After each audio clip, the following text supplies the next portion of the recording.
ากเจ้าจากถิ่นฐานที่ตัวสู่โรงงาน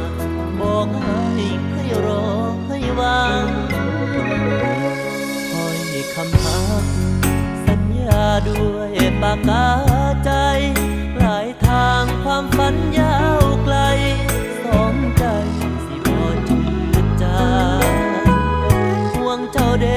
ลาจึงมันโทรหาเป็นผู้เที่ยวทางส่งใจไปเดินเคียงข้างเติมแรงบนทางดิน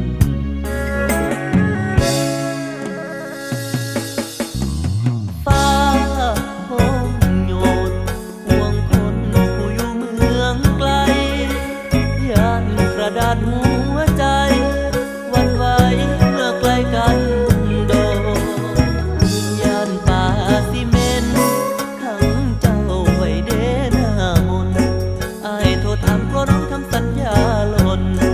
อย่าให้ฝันที่เขียนไว้เฮาสองคนเพื่ออ้ายคนโตนคอยนางอยู่ฝั่งโขงเพื่ออ้ายคนโตนคอยนางที่ฝั่งโขง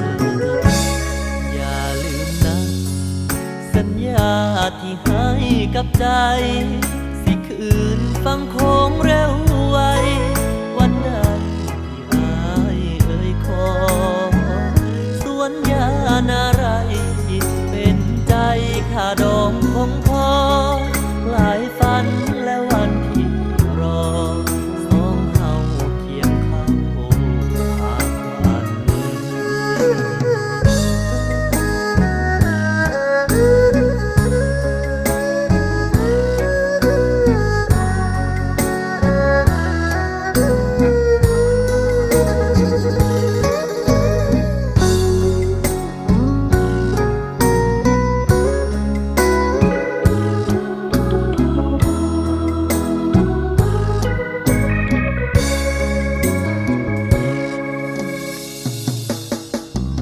ฟ้า